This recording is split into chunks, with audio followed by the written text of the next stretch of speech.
आपण तर हसू येतं आता.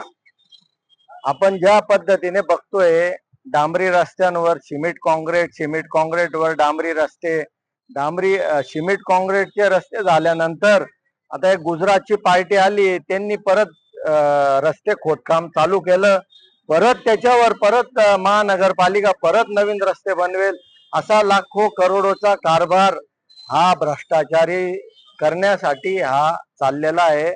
आणि आपण बघतोय सत्ताधारी पक्ष हा 10 वर्षापासून 7-8 वर्षापासून त्यांच्या हातात सत्ता आहे. या शहरामध्ये खड्डमय शहर असं झालेलं आहे, घाणयुक्त शहर झालंय, मुक्त नाही युक्त. कचऱ्याबद्दल आपण बघतो, कचऱ्याचे जागोजागी ढीग लागलेले असतात आणि अत्यंत खराब परिस्थिती या शहरात झालेली आहे. मुख्य रस्ते एकदम वाईट झालेले आहेत, ट्रॅफिक जाम होते त्या ठिकाणी. कारण की या कसे बी ज्याला पटेल तो त्या पद्धतीने काम करतोय. प्लॅनिंग या शहरात कुठल्याच पद्धतीची नाही. प्रत्येक जिल्ह्याची आणि शहराची एक स्वतंत्र ओळख असते, पण धुळ्याची ज्यावेळेस ओळख द्यायची गोष्ट येते, खड्डेयुक्त धुळे म्हणून धुळ्याला ओळखले जाते. गेली अनेक वर्ष महानगरपालिकेमध्ये भाजपाची सत्ता आहे. त्याच्या आधी अजून इतर पक्षांची सत्ता होती. सत्ता बदलत जातात, पण धुळ्यातले जे खड्डामय वातावरण आहे रस्त्यावरचं ते कधी बदललेलं नाहीये. आमदार मोठमोठ्या गप्पा मारतात, येथील माजी खासदार मोठमोठ्या गप्पा मारतात. त्याच्यानंतर इथले जे काही मनपातले नगरसेवक आहेत ते मोठाले गप्पा मारतात, कार्यकारी अभियंता गप्पा मारतात. पण त्यांना जर सांगितलं की तुम्ही धुळ्याच्या एका टोकापासून दुसऱ्या टोकापर्यंत असा जाऊन दाखवा ज्या रस्त्यावरून खड्डा नसेल, तर त्यांना कमीत कमी आहे ना 1 ते 2 महिने सर्च करावं लागेल की कुठल्या कुठल्या भागातनं जायचं.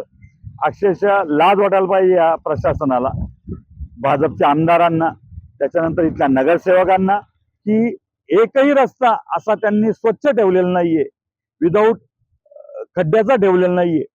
इथे आधी डांबरी रस्ते बनवले जातात, त्याच्यानंतर लगेचच 2 वर्षांनी सिमेंटचे रस्ते येतात.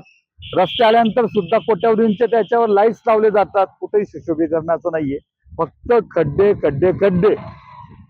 यांनी यांच्या स्वतःसाठी राजकीय यांचं आयुष्य संपवण्यानंतर स्वतःला पूर्णसाठी खड्डे तयार केले गेले आहेत का अशी शंका निर्माण होते. मी यांना शारीरिक पद्धतीने बुजण्याचं बोलत नाही, राजकीयांचं आयुष्य बुजण्याच्या बद्दल बोलत आहोत.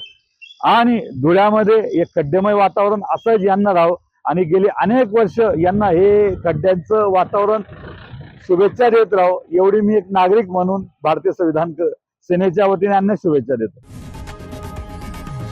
लोकशाही मराठी ऐका, पहा, जागरूक रहा.